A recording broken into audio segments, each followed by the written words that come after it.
Malta, antes do vídeo começar, e se gostam deste tipo de conversas sobre futebol, tenho certeza que vão gostar também do livro que escrevi nos últimos tempos, que se chama Para Além da Tática, Uma Visão de Jogo, onde exploramos várias temáticas com contributos dos mais diversos intervenientes do jogo.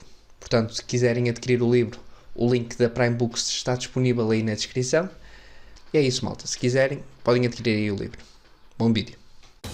I prefer the sex. I prefer really not to speak. If I speak, I am in big trouble. In big trouble. And I don't want to be in big trouble. Porque sou eu o treinador. E como sou eu o treinador, eu é que sei o que é que faço. Mas isso é você que é treinador, eu não sou treinador. Eu sou um aprendiz treinador.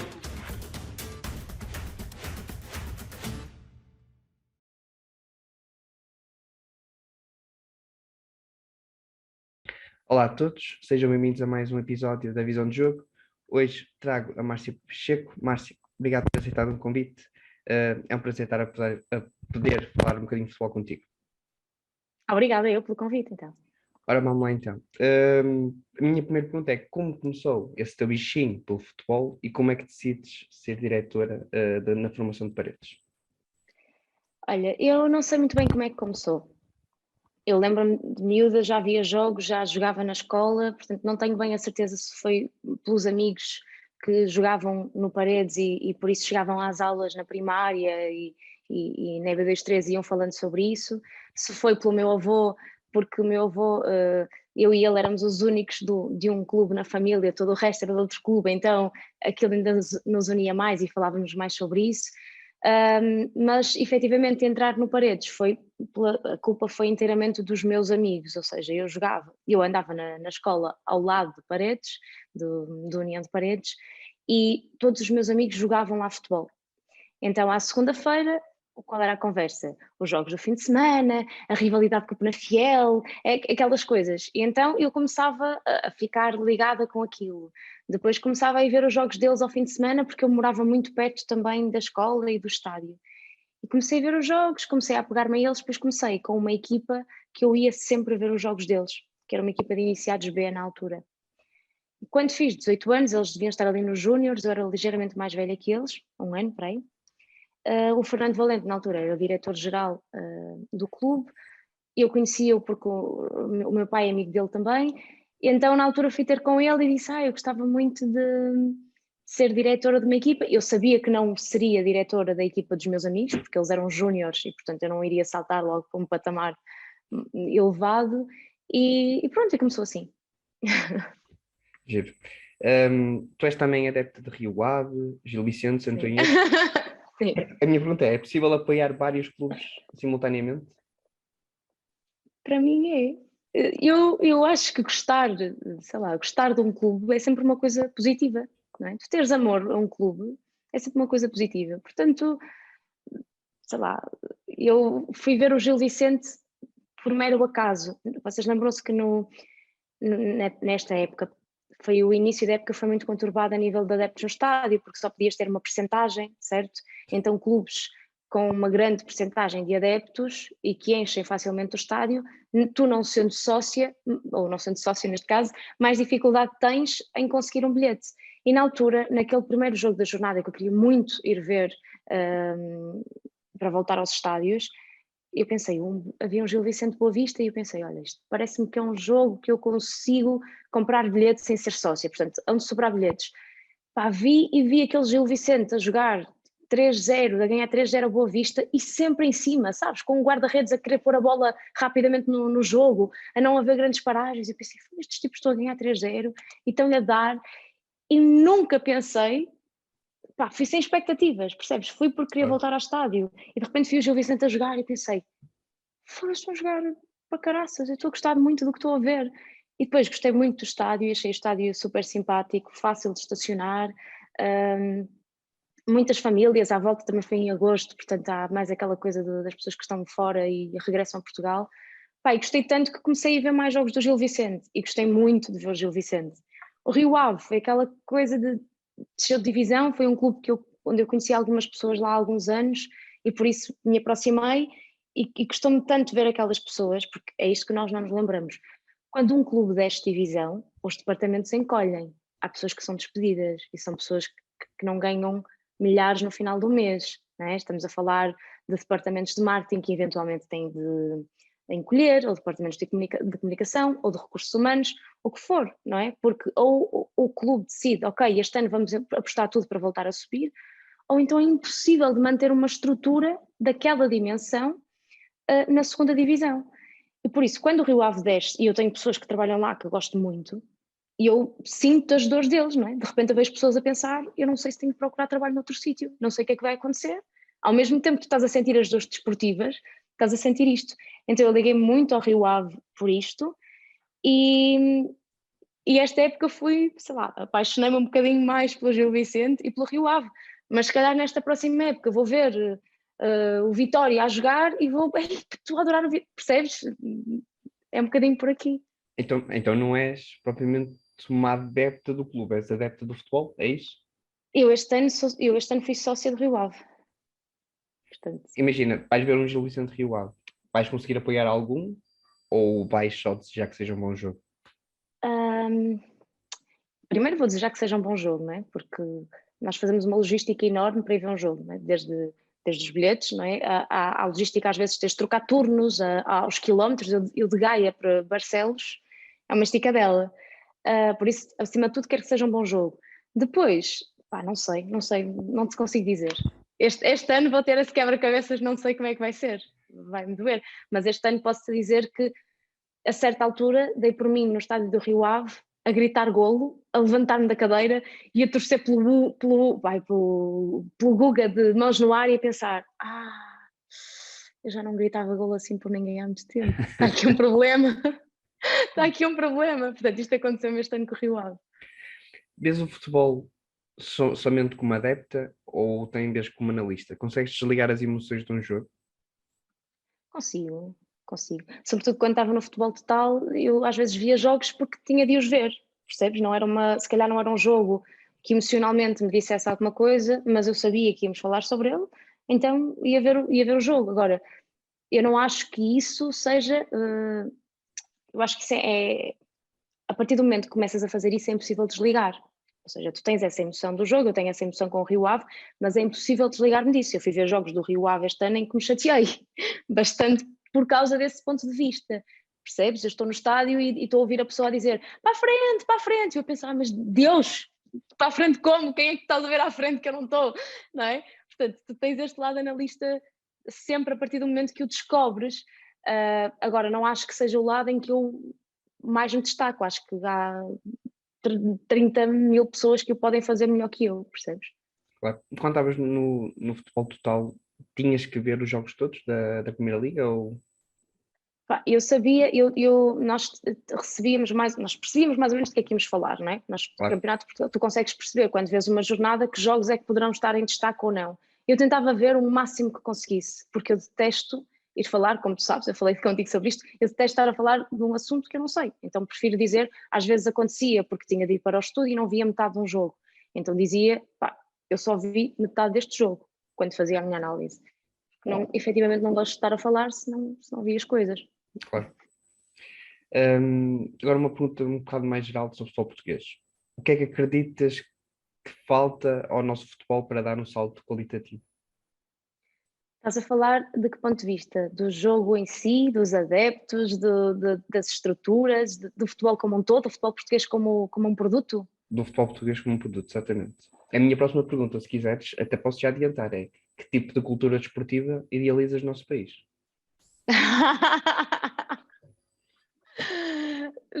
Se calhar posso começar pela segunda e ir à primeira, deixa-me ver se consigo. Eu acho que isso é muito difícil porque é cada um à sua imagem e semelhança, percebes? Que cultura desportiva é que eu idealizo? Era isto, era tu seres do Rio Ave, mas esta jornada o Vitória joga com o Braga e eu quero muito ir ver porque acho que vai ser um jogo fixe. Eu acho que isto não acontece. Mas, pronto, isto sou eu, ou seja, eu acho super válido. Há aquelas pessoas que me dizem assim, porque os adeptos só vão quando a equipa ganha. É consumidor, ele vai pagar para ir ver o jogo. Ele vai quando ele quiser lhe apetecer, porque cada um tem o direito de tirar o que quiser. legitimamente, legalmente, não é? Dentro dos limites da lei, de tirar o que quiser do jogo. Portanto, o que eu gostava era que nós pudéssemos falar de futebol sempre de uma forma mais positiva. Repara que nós falamos sempre muito daquilo que acontece de mal e quase nunca falamos do que acontece de bom. Portanto, eu gostava disto, gostava que os departamentos de comunicação dos clubes se trabalhassem mais em conjunto, em vez de apelarem alguns deles a esta cultura de ódio, porque sabendo que quanto mais alimentarem o ódio ou a rivalidade não positiva perante o outro clube, mais adeptos vão conseguir angariar, não é? Agora, honestamente, eu acho que isto é um trabalho de todos, é um trabalho das organizações de competições, é um trabalho dos clubes, é um trabalho dos adeptos, e eu costumo dizer que eu gosto quando a bancada se autorregula, quando tu tens adeptos que dizem para o outro, pá, não faças isto, não digas isto. Eu já vi isto acontecer várias vezes em bancadas, que é, isso não digas, isso não se pode dizer, isso, sabes? Mas isto é um trabalho de todos, e idealmente o que eu gostava era, de nunca ter medo de ir a um jogo, isso nem sempre acontece.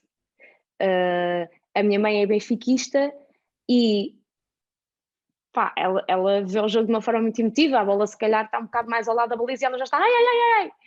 Pá, e eu não sei, se calhar não acontecia absolutamente nada, mas se o Benfica vier jogar aqui ao Dragão, pá, eu se calhar sinto-me tensa, percebes? Não quero dizer que aconteça alguma coisa. Claro. A minha irmã era benfiquista, agora mudou há uns anos, mas era benfiquista e foi comigo ao Dragão e correu tudo bem, não aconteceu nada. E o Benfica até ganhou esse jogo. Mas há sempre aquela tensão, não é? E o futebol, para mim, é um momento de lazer, é um momento de divertimento, tem dores, mas são dores positivas. E por isso era o futebol que eu gostava que acontecesse, que não houvesse medo, não é? E era um bocadinho por aí, era que os adeptos pudessem abrir os olhos a outros. Sabes, baixar a clubite, tu podes torcer muito pelo teu clube, tu podes querer muito que o teu clube seja campeão e podes gostar de outros clubes também. Onde é que tu É o que eu achas? digo, é o poliamor no futebol. Onde é que tu achas que existe mais isso? Em que país? Onde é que tu te revês mais? É uma pergunta difícil. Não sei porque isto é fácil de tu dizeres quando estás fora, sabes? Sim. Quando estás fora daquela realidade, vais lá 2 vezes, corre tudo muito bem, e então parece que aquilo é o ideal, mas tu não estás a viver ali. Eu estive em Inglaterra este ano, fui ver o United City e antes desse jogo fui com uma palestra no Museu de Futebol de Inglaterra e eles estavam a levantar imensos problemas da Liga Inglesa, a dizer que a Liga Inglesa não é competitiva. E cá, Liga Inglesa, símbolo de competitividade. Portanto, só quando nós estamos a viver aquilo a full é que nós entendemos. Pá, mas a Inglaterra foi uma ótima experiência, a Alemanha foi uma ótima experiência. Mas acho que não sei o suficiente para te responder a isso com... Acho que todas as suas ligas têm as suas melhorias, mas, por exemplo, na Alemanha foi super tranquilo. Tive uma situação até que não é comum, mas quando fui ver o Real Madrid e o Dortmund nas meias finais da Champions, eu nem sequer fui revistada para entrar no estádio. E cá fora, as duas equipas, os adeptos das duas equipas convergiam naturalmente. Tinhas polícia a cavalo, tinhas uma catrafada de coisas da polícia. Mas eu a certa altura passava barreiras no estádio, no Bernabéu, e pensava, ninguém me vai revistar. Sabes, quando estás sempre à espera da próxima barreira, e entrei no estádio, cheguei ao meu lugar e pensei, ui, como assim? Agora, não sei se foi só aquele jogo ou não, percebes? Lá está, é difícil.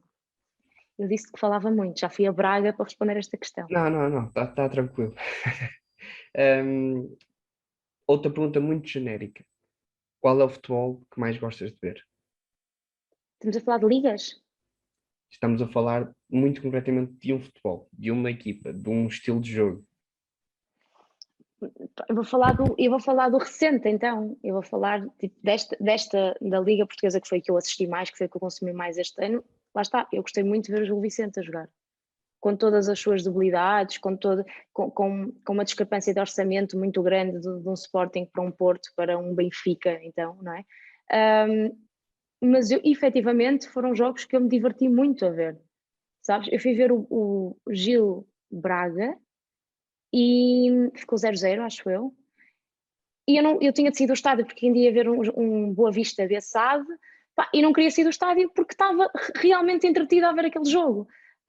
Agora, mais uma vez, 1000 analistas para não chegar aqui e dizer que escassez, que fraco, mas eu divirto-me, eu adorei ver, por exemplo, tu dizes um jogador fora dos três grandes que tu gostaste muito, o Fujimoto, adorei ver o Fujimoto a jogar. Porquê? Porque tinha zero expectativas sobre o Fujimoto. E uma coisa é veres o jogo, também é verdade, não é? Uma coisa é tu veres o jogo na televisão e outra coisa é tu veres o jogo no estádio. E quando tu vês o jogo no estádio e consegues perceber todos os movimentos que aquele jogador faz, mesmo quando a bola está do outro lado, para mim, e não é se calhar o jogador principal do Gil Vicente, mas para mim, passo lá a saber porquê, foi o jogador que mais me cativou. É complicado definir o jogador principal de Gil Vicente. Foram, Sim, mas houve se ali calhar, 3, 4 destaques. sim, mas se calhar falam do Fran Navarro, ou falam do Samuelino, ou falam do Pedro, sabes? Sim.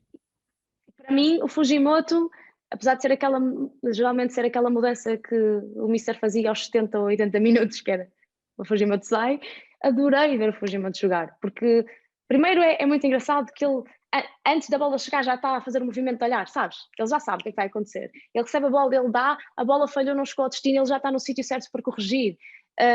Eu acho que é no jogo com o Braga, que eu filmei o pontapé de saída, sabes? O início do jogo. E a bola está no Braga e ele sai disparado, sabes? Tipo, parece que é um jogador que está sempre ligado ao jogo e que quer muito estar ali, sabes? Em grande parte dos jogos. Tem uma grande porcentagem dos jogos em que tu notas isso. E isso cativa-me muito e fascina-me muito. E já agora lá fora, no estrangeiro. Olha, vi muito pouco, não vi muito pouco, mas comparativamente com outros anos, vi menos futebol lá fora. Está a passar aqui num carro, toda a minha luz muda.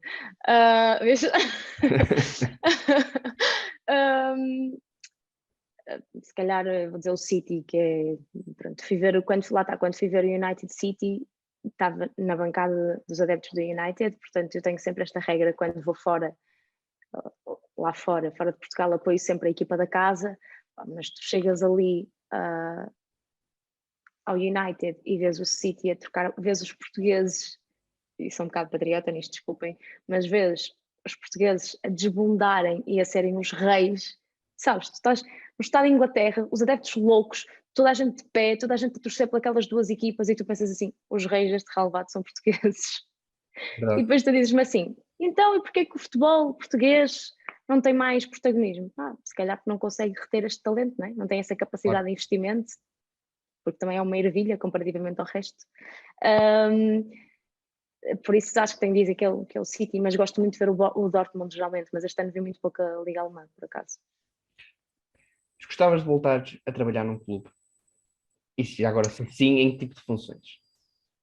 Olha, eu tenho, ainda esta semana tive em Paredes na semana passada, sim, na semana passada, e quando chego a Paredes é, sabes, uma nostalgia, e tenho muitas saudades de voltar a ser delegada. Eu gosto muito de estar no futebol, quando estou no futebol gosto muito de estar no campo, gosto muito de estar perto da ação. Então tenho muitas saudades de ser delegada de jogo, daquela burocracia do jogo, sabes? E de certa forma seres um bocadinho também o porto de abrigo, sabes? De alguém que está desanimado ou alguma coisa que não está a correr bem e tu tentas ser a pessoa que resolve aqueles problemas. Tenho muitas saudades disso e na semana passada ainda vacilei e pensei, e se eu voltasse a ser diretora, e se eu voltasse a ser delegada? Só que, sobretudo nas camadas jovens, não é? Que era onde eu estava, que eu ia para o Paredes outra vez, tinha de fazer esta questão que já fiz um ano a viver em Gaia, que é, tenho treinos 3 vezes por semana, mais o dia de jogo, é difícil, mas eu acho que mais dia, menos dia vai acabar por acontecer, eu acho que vou voltar ao futebol e acho que vai ser por aí, acho que vai ser por essa porta. Enquanto delegado? Enquanto delegada, sim. O team manager, desculpa, que agora são coisas diferentes. Agora, a pergunta principal aqui da conversa, que eu acho que é mais importante, onde se come a melhor bifana? Ui, boa pergunta. Sabes que eu já não como bifanas, eu vou ter de dizer que era em Paredes. Sabes que, porque eu em Paredes era delegada, imagina, fazia jogos de manhã, era delegada, à tarde estava na porta e ajudava a cortar os bilhetinhos e a vender bilhetes, e depois, no intervalo, estava a ajudar no bar, nas bifanas e na cerveja, não é? Então na bifana tu pões aquele molho mais picante um bocadinho, tipo a puxar, não é? Que é para puxar a cerveja, e pegas no pão e molhas o pão assim na panela, sabes? E aquilo vem tudo assim. Pronto, eu estou a tentar deixar de comer carne, por isso agora não sou o melhor exemplo, mas vou puxar a brasa à minha sardinha, vou dizer que era em Paredes. Olha, perguntas do público então agora. O Hugo Gans pergunta quais foram os 3 melhores jogos que viste ao vivo e se fosse jogadora, em que posição jogaria? Vou começar pela última, que é mais fácil. Eu jogava só na escola, portanto eu nunca joguei oficialmente. E variava, às vezes era futebol de 5, né? Às vezes é 11, era o que fosse, mas era sempre ali lateral direito, andava sempre ali no corredor. Não tinha muito talento, mas queria muito e corria muito, percebes? Então era o lugar pronto, que desempenhava, ou que se notava menos as minhas debilidades. A primeira, eu já tinha ouvido burburinhos desta questão, e depois eu falo sempre dos jogos e falo sempre das mesmas coisas, então tentei ir buscar coisas diferentes. Ou seja, adorei a experiência em Dortmund. Eu vi o Dortmund Eintracht 2019. O Dortmund ganhou 3-0. O Rafael Guerreiro fez um jogaço do caraças nesse jogo também. O Alan, tipo, um ser humano extraordinário, um ser humano, queria dizer um super-herói quase ali. Mas decidi buscar jogos diferentes. Lembrei-me, por exemplo, de um jogo do Paredes para a primeira eliminatória da Taça com o Olímpico de Montijo, no Montijo. E era um jogo, o Fernando Valente era treinador na altura, e isto foi em 2011, acho eu, por aí. E na altura, primeira eliminatória da Taça, início do campeonato ainda, e eu pedi ao Valente e fui com os jogadores. Fui no autocarro com os jogadores, ainda pude levar uma amiga, imagina tu. Às vezes acho engraçado que há treinadores e há equipas que é tipo, agora não podemos dar uma entrevista porque estamos numa fase complicada do campeonato e os jogadores vão se desconcentrar, e eu penso, caramba, se o jogador se desconcentra com uma entrevista, as coisas também estão difíceis. O Fernando Valente não só não se preocupava com isso, como ainda me deixou ir no autocarro com os jogadores.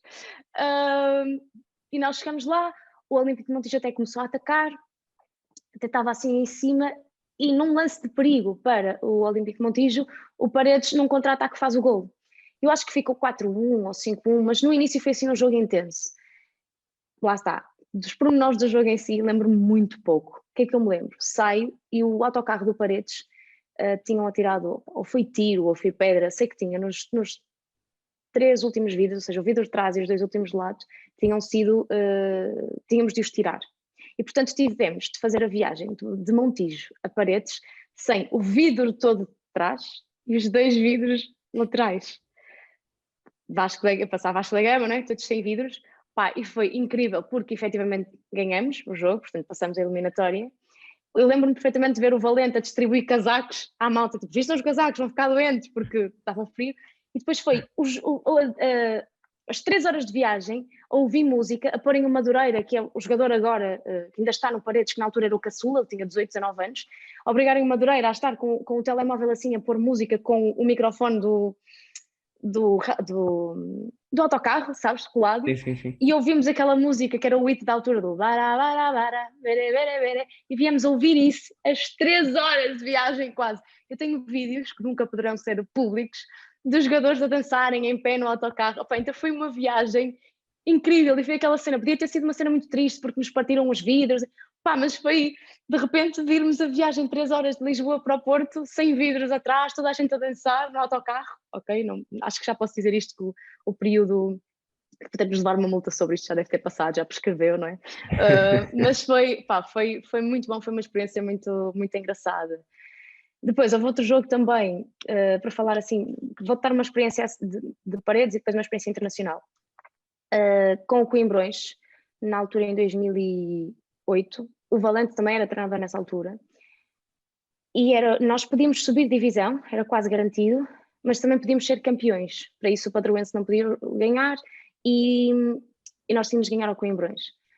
E esse jogo foi super amarrado, dava, não dava, estava sempre ali, naquela coisa de, acho que ficou 1-0, e então estávamos a ver se ia dar ou se não ia, já sabíamos que íamos subir divisão, mas sabes, aquela coisa de seres campeão, eu nunca tinha sido campeão com Paredes, então estava super intenso. Tinha um dos meus melhores amigos que eu tinha acompanhado dessa equipa de iniciados B, até aos séniores, que estava no sénior, era dos meus melhores amigos e que nesse jogo ficou de fora, sabes? Foi o jogador que foi para a convocatória e que chegou lá e ficou de fora.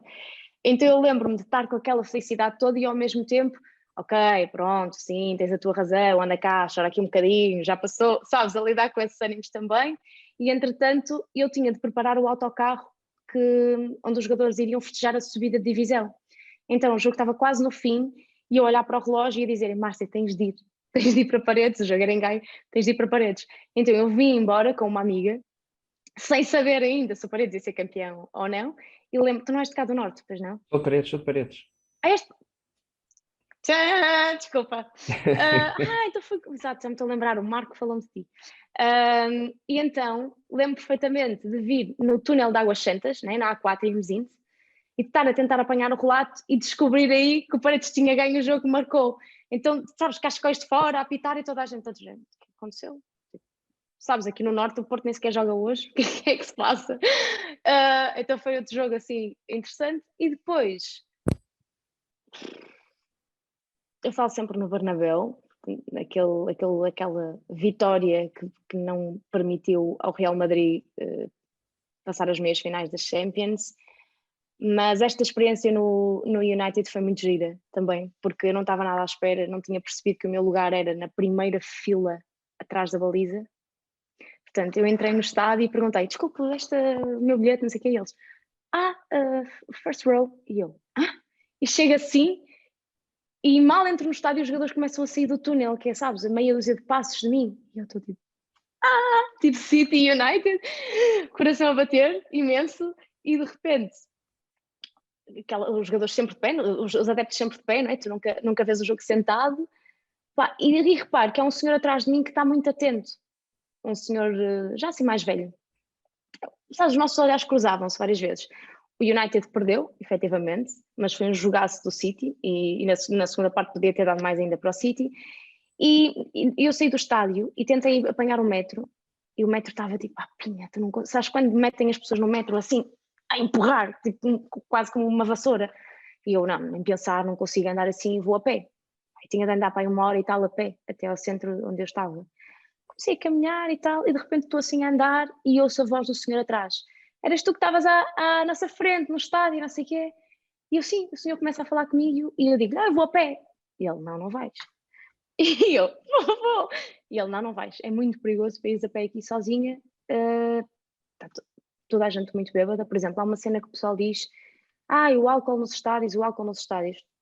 Todas as experiências que eu tive em estádios onde é permitido beber, bebidas alcoólicas, não foram muito positivas.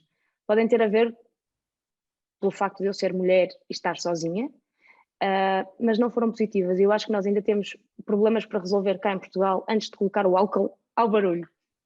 Isto era um parênteses. Então ele, não podes, não te deixes sozinha. E começou a dizer, vais, onde é que tu estás? E disse onde é que estava hospedada e ele, muito bem, então eu vou-te levar. Tu vais comigo para ali, vais apanhar este metro e vais sair na estação X. E eu estou a ir para o metro e eu, mas espera, eu tenho que tirar bilhete primeiro. Ele, não tens nada, não precisas tirar bilhete. E eu, mas tenho que tirar... Não. Então ele levou-me até ao metro, meteu-me dentro do metro e ele, eu não vou neste, mas tu vais neste. Fechou as portas e de repente, quando eu me apercebi, eu estava sentada dentro do metro, quase vazio, portanto o senhor soube gerir a situação, sem ter bilhete, sem nada, mas achei mesmo piada que foi aquela coisa de, ele reparou em mim no estádio, eu ia sozinha, e ele pensou, tipo, não vais sozinha, eu vou cuidar de ti, quase podia ser meu pai, sabes? Orientou-me as cenas todas e ainda hoje é um senhor que eu penso, tão querido, não se esquecei o nome dele, sabes? Sei quem é o jogador preferido dele, mas nem esqueci o nome dele e ficou mesmo, foi uma experiência mesmo gira. Cheiro. A próxima pergunta é do Santo, ele faz 3 perguntas, a primeira já respondeste, que é como começou a paixão no futebol. A segunda pergunta, qual foi a primeira partida que te lembras de ter assistido pela televisão? E a terceira, qual era o jogador que mais admiravas enquanto criança? Vou tentar não demorar muito a responder, desculpa. Olha, não me lembro. Lembro-me de estar no sofá da minha sala a ver jogos. Eu era muito portista e meu pai era muito benfiquista e quase antiportista. Então era uma logística muito difícil ali em casa. E lembro perfeitamente de pedir à minha mãe para não jantar, porque queria ver o jogo. E a mãe, mas jantas primeiro, não consigo que eu fique mal disposta. Portanto, era muito miúda. Lembro-me que eu acho que era aquela equipa de esquerdinha do Futebol Clube do Porto, não sei se te lembras, lateral, cabelo comprido. Pá, Não. isto tipo, muito tempo atrás. Ahm, Agora não me lembro concreto qual é o primeiro jogo. Um jogador que eu me lembro que eu gostava muito era o Deco. Eu gostava muito do Deco. Eu tinha, sabes, aquelas cartas que têm tipo as características do jogador e assim. Na altura, um amigo deu-me uma carta dessas do Deco e eu guardava, andava com aquilo na carteira, sabes? Eu gostava, era uma cena, eu gostava mesmo muito dele. E depois o meu pai ainda provocava mais, então ainda me fazia gostar mais dele e a defender mais, sabes? Por isso acho que foi assim um jogador que na infância me marcou bastante. O Rui pergunta: consegue explicar o sentimento de ver um campo de jogo em terra, com ervas, com duas balizas decrépitas, no meio do nada, e porquê é tão bonito? Eu não sei se isso foi no Twitter, não é? Eu não sei se isso foi por causa de. Eu estive na Covilhã há pouco tempo, não sei se viste, e saiu mesmo à porta. Estive na Covilhã, estive na Covilhã há pouco tempo, e a conduzir, e a fazer uma coisa que não se deve, foi com o telemóvel, a falar a mandar para uma amiga minha, tipo a paisagem, e de repente estou a ver, mesmo bonito, numa aldeia da Covilhã, e olho, e quando me apercebo, olho para o lado, sabes quando tu vês, mas o cérebro não tem logo a imagem, tu é que processas e vi esse campo de terra batida, tipo, já uma ervinha, as balizas, aqueles, uma coisinha pequenina, devia ser os balneários, não é? E à frente, a serra toda, sabes? Cheia de maias, porque foi em maio, então tem aquelas florzinhas todas amarelas. E tive logo que parar o carro e não sei explicar. A primeira era uma calmaria, não passavam carros quase, completamente deserto. E para mim, o que eu gosto nisto é de chegar ali e pensar: que jogos é que já aconteceram aqui? Quem é que já passou por aqui? Como é que isto era no meio do nada? As pessoas aproximavam, tipo, as aldeias juntavam-se aqui para ver, sabes? Depois o campo era, eu já não me lembro, não sei se era de 1930, era assim uma coisa. Pensar nessa história, pá, no fundo é tentar ir procurar essas raízes, não é? Depois tive muita gente a dizer assim: que horror, o futebol tem de evoluir, já não se jogam nesses campos. Claro que sim, eu não estou a defender que se joguem naqueles campos. O que eu defendo é esta admiração pelo património e pela nossa história, porque o futebol português também conta a nossa história fora do futebol. Ele é um reflexo, ao mesmo tempo que é um reflexo, também conta a nossa história. Portanto, acho que é um bocadinho isso, e imediatamente também nos liga à nossa infância. Se calhar à tua não, mas à minha, porque o Paredes, antes de ter o sintético, por exemplo, tinha um pelado onde eu ia jogar com os meus amigos antes das aulas de educação física, ali junto ao pavilhão e à escola. Por isso acho que é essa ligação à nossa infância, ao prazer básico do jogo, que é jogar com amigos e divertir-nos. O João pergunta: o que é que retiras de melhor e de pior da tua experiência no Canal 11? Então, de melhor, estamos a falar, eu nunca tinha feito televisão naqueles termos, ou seja, já tinha feito coisas pequeninas de ficção, é completamente diferente, não é? Na ficção é diferente, ponto. Claro. Foi a primeira vez e foi de repente, bora fazer o teu programa. Mas não sei o quê, pá, queria. Segue esta linha assim, não quero que faças nada do que já fizeste, não. E de repente é darem as coisas tipo, está aqui, faz. Sabes? E tu, bora fazer. Não sei muito bem ainda o que é que estou a fazer, como é que estou a fazer. Depois ter o Jaime, trabalhar com o Jaime Cravo, que é o diretor de programas do Canal 11, que era a pessoa que fazia o Repórter TV, na Sport TV. Os repórteres de imagem daqui também que trabalhavam comigo, que eram incríveis. O Tiago Moreira, que é o repórter de imagem que trabalhava muito com o Jaime Cravo, quando estava na Sport TV, estudou cinema e, portanto, a minha relação com ele era muito fixe a filmar, porque ele também tinha aquela linguagem, se calhar, mais poética do cinema e tentávamos puxar um bocadinho mais por aí. Era muito chato comigo, chateávamos muitas vezes, mas era incrível de trabalhar. E essa experiência foi incrível, foi atiraste, sabes? Atiraste de cabeça para uma cena, isso foi incrível. Tu tiveste a oportunidade de fazer duas coisas completamente diferentes. Sim, No canal, o que é futebol total, exatamente. e depois ainda ainda cheguei a fazer amor à camisola também, que ainda é diferente do futebol ao mundo. O futebol total, o desafio era o direto. Eu posso-vos dizer que nas primeiras vezes eu estava... De repente estás 2 horas em direto. Primeiro, a minha primeira aflição é se eu quiser ir à casa de banho. Se eu de repente tenho vontade de fazer xixi, 2 horas em direto.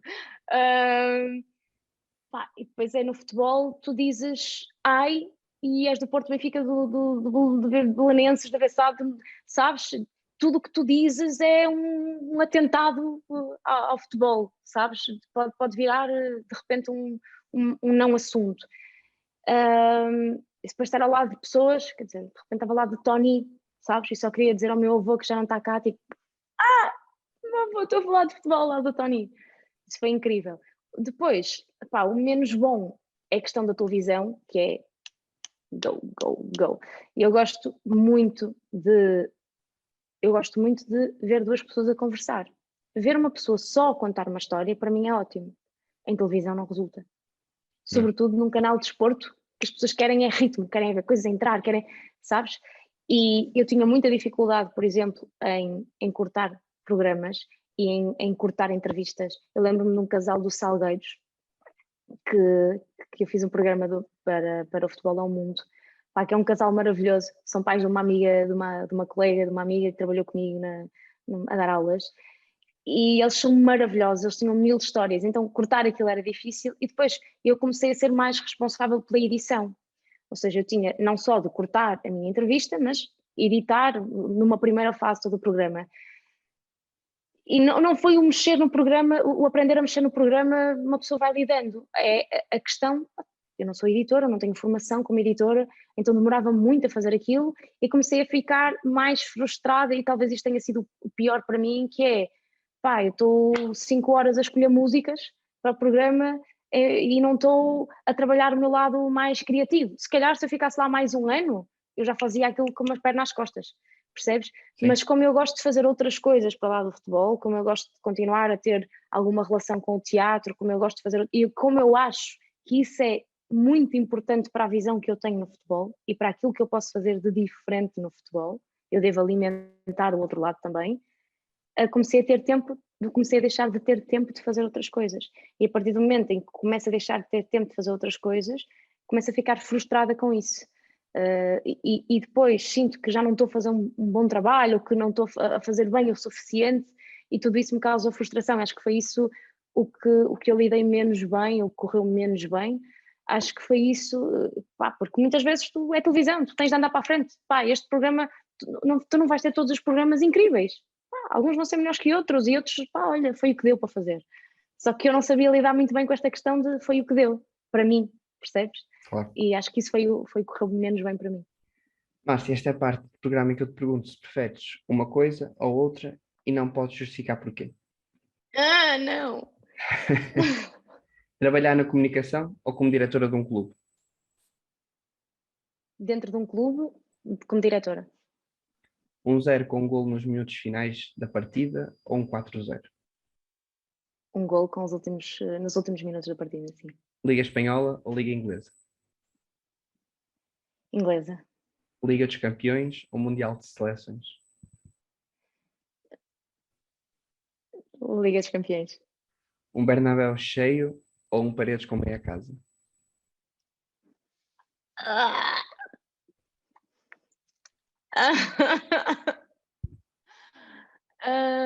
Um Paredes com meia casa. O Barcelona de Guardiola ou o Inter de José Mourinho? O Inter de José Mourinho. Bernardo Silva ou Bruno Fernandes? Não posso justificar, não é? Não. Agora, neste momento? Pode ser neste momento, sim.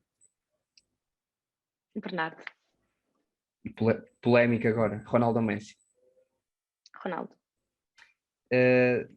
Márcia, a pergunta final que faço a todos os convidados e de uma forma muito geral, qual é a tua visão do jogo?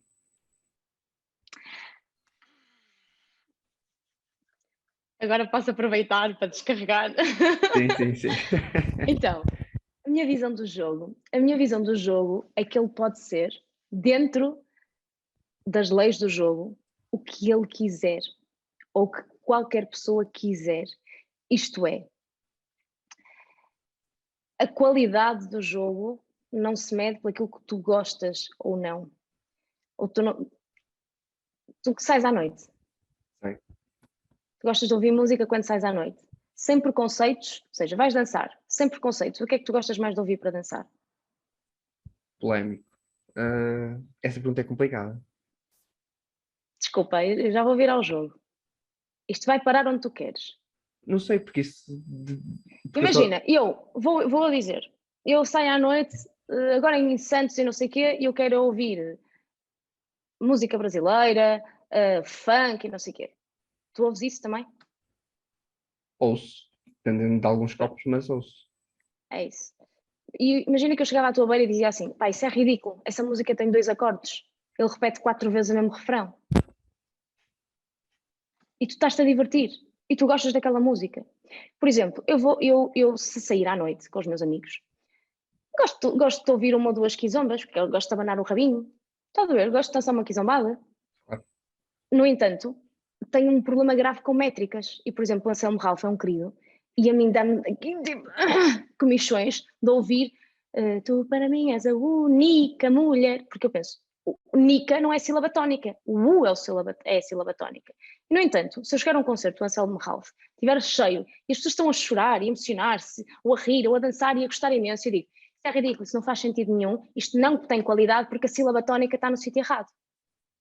Se aquelas pessoas não estão a tirar proveito daquilo, não estão a gostar.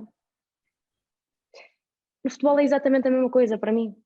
Eu posso estar no futebol e a dizer, gosto muito disto, o guarda-redes vai para ali, passa para o lateral esquerdo, e está um senhor atrás de mim a dizer, para a frente, para a frente, para a frente. E eu penso, Jesus, não estou a ver ninguém à frente para quem ele passar. Mas ele gosta daquilo e está tudo bem. Percebes? Porque a regra no futebol é, o objetivo final do futebol é tu tens de marcar mais e sofrer menos para ganhares 3 pontos. Isto é universal, corrijo-me se eu estiver enganada. Está correto. É universal. É aqui, é na China, é no Brasil. 3, ok? Ganhas pontos se marcares mais do que sofreres. O empate igual, a derrota é a mesma coisa, certo? O mesmo princípio. O que tu fazes de uma baliza à outra é contigo. É o que tu gostas de fazer, como é que tu chegas lá. Isto para mim, existirem aqui uma infinidade de possibilidades, é um maravilhoso do jogo. É por isto, para mim, tendo esta visão de jogo, é o que faz com que o futebol tenha tanta atenção mediática, política, económica, social. É por ele ter uma infinidade de possibilidades. Acho que estou a fazer aqui um pleonasmo. É isto, percebes? Portanto, a minha visão de jogo é esta, não se aniquilem uns aos outros, convivam, porque isto é muito importante existirem pessoas que gostam muito de um jogo, de ver o jogo e analisá-lo ao pormenor e perceber a geometria do jogo. Mas tu gostas da imprevisibilidade. Eu gosto das duas coisas, percebes? Eu não posso dizer, polémico, eu não posso dizer que era fã eu ao dizer que não era fã do futebol do Guardiola, ou que o futebol do Guardiola no Barcelona não me levava à loucura, não significa que eu não percebo nada de futebol. Claro. É só, é aquilo que me atrai, que me emociona, percebes? E o contrário é igual, eu não posso dizer a uma pessoa, tu para perceberes muito futebol, não tens de jogar futebol, não tens de ter estado dentro do campo. Isso não é verdade. Ok? Tu podes perceber muito, podes estudar muito. E o contrário também não é mentira. Quando tu estás envolvido no jogo, tu também tens observações interessantes para fazer ao jogo. Portanto, as duas partes não se anulam uma à outra. Elas existem porque o futebol tem esta capacidade multidisciplinar e dizem, mas o que acontece fora das 4 linhas acontece em todas as outras coisas, em todas as outras áreas. Não, mas o que acontece fora das 4 linhas influencia o teu jogo. Olha o Paredes. Desculpa, estou-me a alongar imenso, mas eu acho que isto é importante.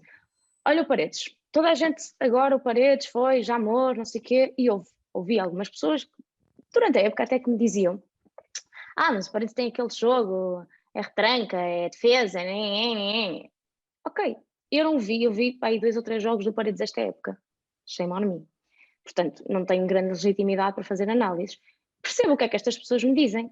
Ao mesmo tempo, agora também dizem assim, incrível, o Paredes tem o Eurico que cresceu no Paredes, jogou no Paredes, treinou o Paredes nas camadas jovens, treina agora, só teve ausente, jogou futsal, não sei se as pessoas também sabem disto, no Paredes. O Amadeu foi meu jogador no juvenis. É incrível, mas sabes o que é que isto significa também? E eu acho que isto o Eurico poderá contradizer-me, mas eu acho que isto também influencia. O Eurico tem este passado todo no Paredes, o Mister Eurico, desculpem, respeito. O Mister Eurico tem este passado todo no Paredes. E tem inclusive o pai do Eurico foi diretor do Paredes, infelizmente já faleceu, mas de certeza que o Eurico tem uma ligação muito especial ao clube também por isso. Tanto o Eurico como o Amadeu, como outros jogadores desta geração, viram e passaram por uma fase em que o Paredes estava completamente penhorado. O Paredes não só não tinha um cêntimo, como devia milhares a jogadores, a treinadores, às finanças, à segurança social. E todos os anos era uma luta, não só para tu conseguires um presidente, como para tu conseguires negociar estas dívidas. As Assembleias Gerais do Paredes, todos os anos, e eu estou a dizer isto, estou a falar do Paredes como podia estar a dizer outro nome de outro clube qualquer aqui, e já vão perceber onde eu quero chegar. Porque há coisas que não se explicam num tweet. Chegávamos às Assembleias Gerais e tu nunca sabias o que é que ia acontecer. Durante vários anos, o clube desistir e acabar e desaparecer era uma possibilidade quase a 200%. Ok? Nós tínhamos, quando eu era diretora, eu lembro de termos reuniões em que nós lembrávamos o presidente que naquele mês tinha de ir ao multibanco pagar o acordo da dívida das finanças, da segurança social e dos jogadores de épocas passadas, heranças passadas. Porque se ele falhasse uma prestação, acabou. Certo? Nós tínhamos autocarros penhorados, nós tínhamos tudo penhorado. E quando tu vives esta realidade, que é uma realidade muito pesada e que a todos, estamos a falar disto durante 6 ou 7 anos, ok? Quando tu vives esta realidade, que é uma realidade pesada, de só derrotas, de ser difícil lidar com tudo e mais alguma coisa, e tu tens a oportunidade de ganhar e de subir o clube para outro patamar, tu vais agarrá-la com unhas e dentes. E se tu tiveres de pôr 11 gajos a defender dentro da tua área, tu vais pôr os 11 gajos a defender dentro da tua área, e se o árbitro não vir, e se fosse legal, ainda ias meter os apanha-bolas. Porque tu tens este passado, e este passado, por muito que até seja inconsciente, pesa na tua decisão sobre o jogo. O teu medo de perder o jogo é maior do que a tua confiança para o ganhar. Percebes? Por muito que tu acredites que os possas ganhar, é uma realidade, tu estás tão perto de ganhar aquilo, de poderes ir ao Jamor, de poderes subir de divisão, de poderes tentar outra vez trazer adeptos para um clube que estava morto, que não tinha adeptos. Esta claque não existia. Há 5, 6 anos esta claque não existia. Ok? Eu cheguei a ver jogos do Paredes ao Anadia e aí eu, o diretor X, o diretor Y, éramos 7 a ver o jogo. Porque era no Anadia, era longe para caraças. E o clube estava morto e enterrado. E quando tu vives isto, o Eurico viveu isto, o Amadeu viveu isto, outras pessoas de lá viveram isto. Tu não queres perder. E portanto, o que é que eu vou dizer? Vou dizer que aquele treinador não tem competências, ou que a equipa não tem competências porque é mais defensivo que outra coisa, porque joga mais no erro do adversário do que propriamente a criar oportunidades. Percebes? Isto pesa, e por isso é que eu tenho este passado também, e quando vou analisar um jogo, quando vou analisar porque é que o Futebol Clube do Porto emprestou o Vitinha, ou sabes, fez dinheiro com o Vitinha e se calhar não arranjou uma pessoa para o substituir à altura e acabou por ganhar dinheiro no imediato, mas perdeu a longo prazo porque também não ganhou o campeonato. Mas eu percebo, porque há decisões que tu tens de tomar ali naquele timing de semanas e pesa isto, pesam as contas, pesa uma série de coisas. E por isso, quando eu faço estas análises ao jogo, eu não consigo dizer que o jogo do Simeone é uma caca porque ele joga daquela maneira. É legítimo. Eu posso não gostar, mas eu não posso questionar a competência dele, eu acho. Quer dizer, posso questionar, eu posso fazer o que eu quiser, obviamente, mas não acho que isso abona a favor do futebol, porque o que eu acho que abona a favor do futebol é que tu tens esta multiplicidade de coisas. Não sei se inventei esta palavra agora. Pronto. Isto dei a volta ao mundo, ok? dei a volta ao mundo para explicar isto, mas que eu acho que é importante as pessoas terem esta visão de jogo ampliada para dizer que, sim, o que importa é o que acontece ali dentro do campo, mas o que acontece ali dentro do campo é influenciado por muitos outros fatores. Márcio, obrigado. Volta ao mundo.